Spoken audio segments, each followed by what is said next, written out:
when I was sitting there doing the numbers, I was like, man, I can't believe that this is happening right now. I can't believe that I allowed this to happen. I can't believe how much of a kid I am.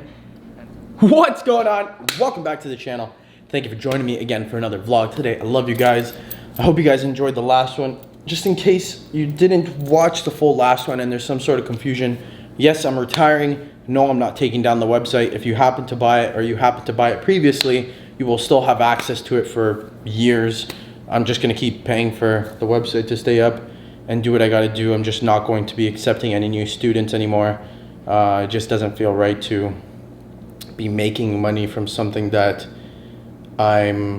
it could realistically be passive income, but I started doing it because I had a passion for it, and I still do have a passion for it. I just don't feel as deep of a passion as I did before for it. So I'd rather put that energy 150% into something else like this. And as you saw on my Instagram today, podcast, which I've been wanting to do since like 2016, 2017, around the same time that I started vlogging. So I'm super excited to get that going. If you haven't seen that by now, I posted it on my Instagram story today, and I posted it on my community tab on this channel. So you can go ahead to the community tab. I will also link it down below in the description, the URL for the podcast channel. So I would appreciate it if y'all go subscribe there. If you subscribe here, turn on the bell notifications in both places. The podcast is gonna be lit. I'm gonna be doing like a full-on production, different camera angles, a team editing it, because I just want to be doing the content. I don't want to be editing that side of the game. So I'm still going to be doing all the vlogs myself, but just the podcast, I just want to just make dope content for you guys, just bring some dope episodes, some crazy special guests that I'm going to do whatever I have to do to get them on, and like some of the biggest names in the industry, some of the biggest names on YouTube and on Instagram and social media. I'm going to get them on board one way or another. I promise you. It's going to be give me 12 to 24 months, a year to 2 years, and it'll be a top 3 podcast in the world, and I'm not talking about 3rd or 2nd place.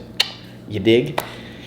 On that note, I'm gonna go pour myself some wine quickly, so I will be right back. But in the meantime, make sure you subscribe, like the video, subscribe to Regim Radio, and I will see you in a minute. We are back. I got my grape drink. Probably realistically won't even end up drinking it, but today's topic is something I've been asked about a lot. It is about buying supercars, buying expensive vehicles, and I want to talk to you about my first experience in that whole realm, something I had obviously never experienced to that level before. Previously to having or buying my first supercar and inquiring about my first supercar, I had maybe like 8 to 9 or 10 different cars before that, roughly around there. Some of them like luxury sedans, some of them my very first car was like an $1,100 1999 0.5 Volkswagen Jetta, and yes, it was a 0.5 because the Mark IV body style, for those who are educated about Volkswagens, came out or know what a Mark IV is. They know that body style came out halfway through the year, and it continued all the way to, I think, like the mid 2000s, somewhere around there, so on and so forth. I had 3 of those back to back, I think, or like maybe 1 or 2 cars in between. Some Audis, S4, A4, A8, stuff like that. And then finally it came time to what I thought was going to be my first supercar. A lot of learning was done from that experience. You have to keep in mind, at the time I was 20, that was 2017, before my birthday, and in 2017 I was 23 at the time when I was buying it. Very uneducated about the whole process. The only person who realistically could have informed me properly or guided me properly in terms of that situation would have been my father, who I wasn't very close with at the time and didn't really speak with, so he didn't even know that I was looking at that car, or I was doing that purchase, blah blah blah, so on and so forth.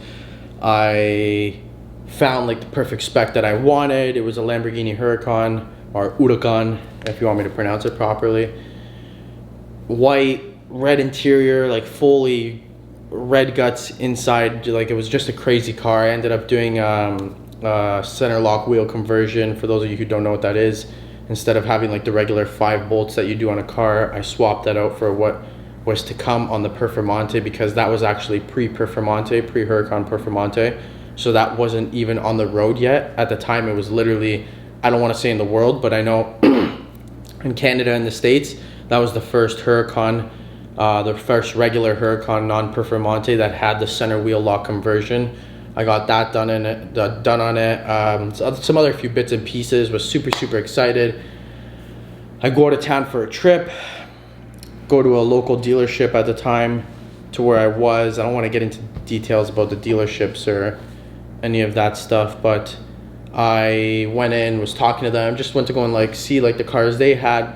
I had never like been in that area before, never been to that dealership. Went in there and started doing some numbers and talking about stuff, and they brought up something that it hadn't even crossed my mind, simply because I was so naive to that even being a possibility, when I should have known that it was a very large possibility and most likely happening, because just my position that I was in, I had worked my ass off. I had built up some money and put some money aside to buy my first supercar. I come from a family of, like, I come from an automotive background, so like I grew up around cars. I grew up in racing. If you watch previous vlogs, you know that. Grandfather was a mechanic like all his life, or majority of his life. My father's always been around cars, stuff like that, so I should have known better, but very naive into the situation. I went in, this dealership had this car available. It was coming in shortly.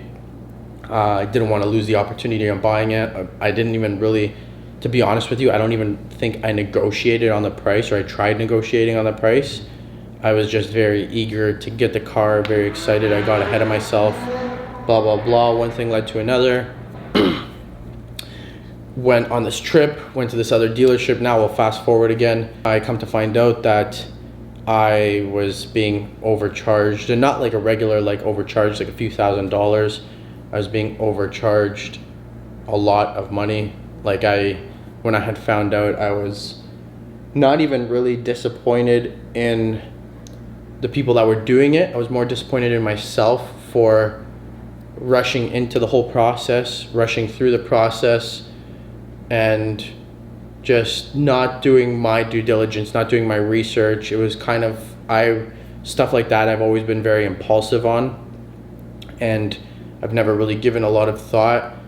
So I did it. I wanted it. I had worked very hard for it, so I pulled the trigger. I didn't really think twice about it, and I learned a lot of lessons from that. I was like, when I was sitting there doing the numbers, I was like, man, I can't believe that this is happening right now. I can't believe that I allowed this to happen. I can't believe how much of a fucking idiot I am, and I can't believe I need to get out of this situation now. Like, one way or another, I need to get out of this situation, and I'm going to attempt to not take a hit on this, and I'm going to attempt to not take a loss on this car and lose money for no reason, you know what I mean? So it was a learning curve. If I can give you any advice, especially for the younger people watching this, is do your due diligence. If you know anyone in the automotive industry that can help you, ask questions. There's literally nothing wrong with being uneducated, whether it comes to how much cars are worth, or what you should be paying, or what you can get a car for,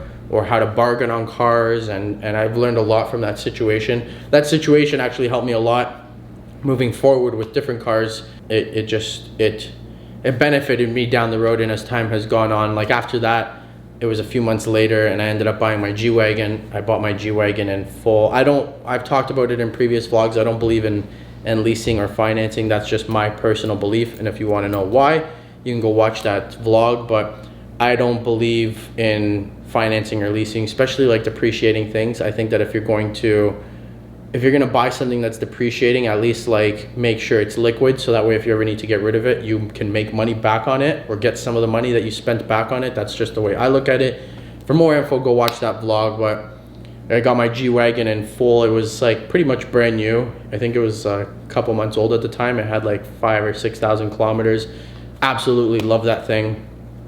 Beat the living shit out of it, but that was just a whole different beast. And then a couple cars after that, a few different Mercedes that we'll talk about in other vlogs. But if you can learn anything from this vlog, and you can learn anything about what not to do, don't do things impulsively. There's nothing wrong with doing things impulsively, but just make sure you've done your homework before. Make sure you do the due diligence that you need to before. If you're uneducated on the industry and you're uneducated on how to maneuver around it properly, because obviously with sales, the person selling you it is going to, they're never going to be like, well, you know what, no, we're charging you extra this much, so let's take that off and be nice. Like, no, they're going to try and attempt to charge you as much as they possibly can, whether it's in a bad way or not, because at the end of the day, that's their job, right? They're making money from that sale, so they're not going to be like, well, you came in with a smile, so we're going to take off $20,000 for you. Like, it doesn't work like that, the reality of the world. And the worst thing that you can do is let your ego get in the way, which I sort of did in that point. I was very young, I was very naive, and instead of reaching out to people that could have assisted me and helped me avoid that situation, like example, my father, I had too much pride and I had too much ego at the time still, and I had lessons that I had learned from it, right? So I hope that you guys and girls can learn a lesson from this, because I know that there's some young hustlers out there, young entrepreneurs watching this, that you're maybe 15, 16, 17, maybe even younger, and you're grinding, and before you're 20, you're probably going to buy your first supercar, and I hope that you do. I pray that you do, and I just hope that you do it properly and you're guided properly. And if you are one of those people who is looking for a supercar, or it's on your to-do list or something that you aspire to achieve, just drop a comment down below. Just I don't know, put like supercar in capitals, or future supercar owner in capitals, shit like that. I hope you enjoyed this. I hope it brought some insight as to decently hard lesson that I went through in regards to purchases like that, and something that I'll never go through again because I learned the hard way. And just like I said at the start of the vlog, I realized I haven't even touched my grape juice. So I'm gonna go drink that, and I'm gonna go edit this, and I will see you on the next vlog. Peace out.